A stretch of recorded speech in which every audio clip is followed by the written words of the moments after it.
Bismillahirrahmanirrahim. Assalamualaikum warahmatullahi wabarakatuh. Perkenalkan, nama saya Febi Sartika dengan NIM 1914-20975.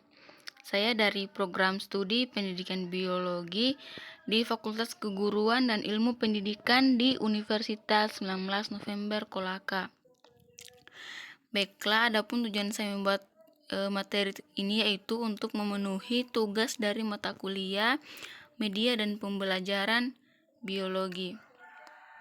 Baiklah, di mana nanti di sini saya akan membahas materi tentang sistem pencernaan pada hewan pemamah biak.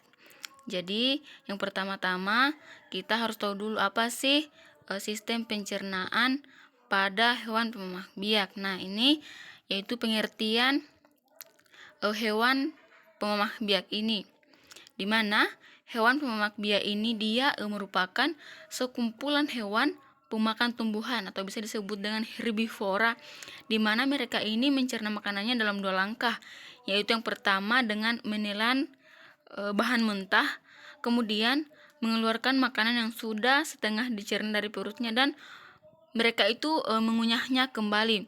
Salah satu contohnya yaitu di sini adalah sapi. Nah, selanjutnya bagian-bagian dari sistem pencernaan pada hewan pemamah biak. Nah, sistem pencernaan pada hewan pemamah biak ini terbagi beberapa bagian, yaitu ini adalah gambar dari sistem pencernaan hewan pemamah biak. Nah, masuk pada bagian-bagiannya, yaitu yang pertama ada rongga mulut atau cavum oris, di mana rongga mulut ini terdiri dari lidah, gigi, dan kelenjar ludah atau glandula salivales. Di mana rongga mulut atau pipi itu dibatasi oleh epitel gepeng berlapis tanpa tanduk, dan atap mulutnya itu tersusun dari platum keras atau disebut dengan durum dan lunak atau mole, di mana keduanya ini diliputi oleh epitel gepeng berlapis.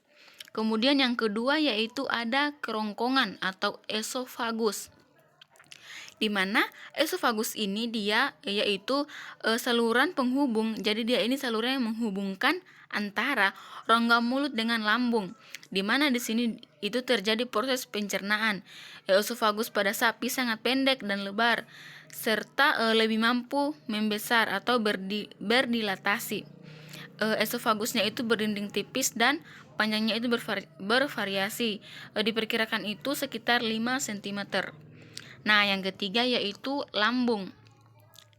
Jadi lambung dia di sini mempunyai peran penting untuk menyimpan makanan sementara, di mana dia akan menyimpan makanan sementara yang akan dikunyah kembali, 2 kali ya dikunyah. Nah, selain itu pada lambung juga terjadi proses pembusukan dan peragian. Kemudian selanjutnya, nah di sini lanjutan dari materi tadi.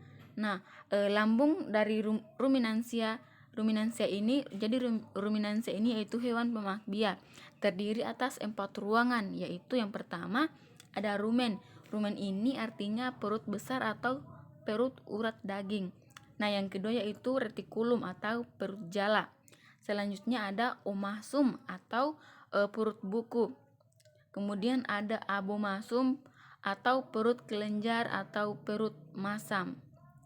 Nah, kemudian dalam lambung sapi itu berlangsung proses pencernaan, yaitu yang pertama ada rumen, di mana rumen ini dia berfungsi sebagai gudang sementara bagi makanan yang ditelan.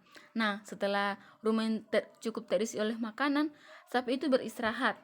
Kemudian di dalam rumen sapi itu terdapat populasi bakteri dan protozoa. Mikroorganisme tersebut itu menghasilkan enzim yang menguraikan polisakarida. Misalnya ada enzim hidrolase, amilase, oligosakarase, ada glikosidase, dan ada juga itu enzim selulase, di mana dia itu berfungsi untuk menguraikan selulosa. Nah, selain itu juga terdapat beberapa enzim yang menguraikan protein.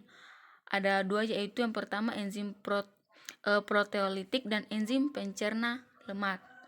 Nah, selanjutnya bagian B yaitu retikulum. di mana di dalam retikulum ini makanan diaduk-aduk kemudian dicampur dengan enzim yang dihasilkan oleh bakteri yang ada. Nah, hingga akhirnya dia itu menjadi gumpalan-gumpalan yang masih kasar atau bisa disebut dengan bolus. Nah, pengadukan dilakukan oleh, jadi dia itu pengadukannya itu dilakukan oleh kontraksi otot dinding retikulum.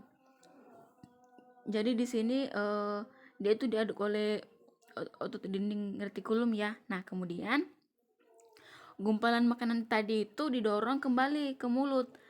Ya, didorong kembali ke mulutnya untuk dikunyah kembali atau dikunyah lebih sempurna lagi.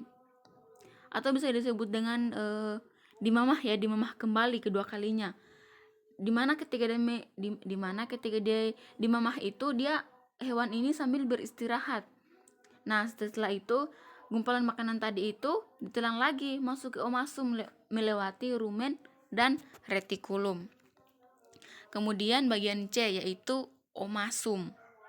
Jadi di dalam omasum ini terdapat kelenjar yang memproduksi enzim yang akan bercampur dengan bolus tadi, di mana makanan ini dijadikan lebih halus lagi di omasum. Nah, dihaluskan kembali ya di omasum, yang dimana kadar air dari gumpalan makanan tadi itu dikurangi atau bisa disebut dengan ada terjadi absorpsi air ya. Nah, kemudian gumpalan makanan tadi itu diteruskan ke abomasum. Nah, masuk pada bagian D, abomasum tadi. Nah, makanan yang dimasukkan ke dalam abomasum tadi dicerna kembali dengan bantuan enzim dan asam klorida. Jadi abomasum ini dia merupakan perut yang sebenarnya. Kenapa disebut perut sebenarnya? Karena di sini terjadilah proses proses pencernaan yang sebenarnya secara kimiawi oleh enzim-enzim pencernaan, di mana enzim yang dikeluarkan oleh dinding abomasum tadi sama dengan yang terdapat pada lambung mamalia lain. Jadi enzim yang dikeluarkan oleh dinding abomasum itu sama dengan yang terdapat pada lambung mamalia lain. Misalnya ada enzim pepsin merombak protein menjadi asam amino. Nah, setelah itu mungkin itu saja materi yang bisa saya jelaskan dari materi tentang sistem pencernaan pada hewan pemamah biak. Lebih dan kurangnya mohon dimaafkan. Billahi taufiq wal hidayah. Saya ucapkan terima kasih. Wassalamualaikum warahmatullahi wabarakatuh.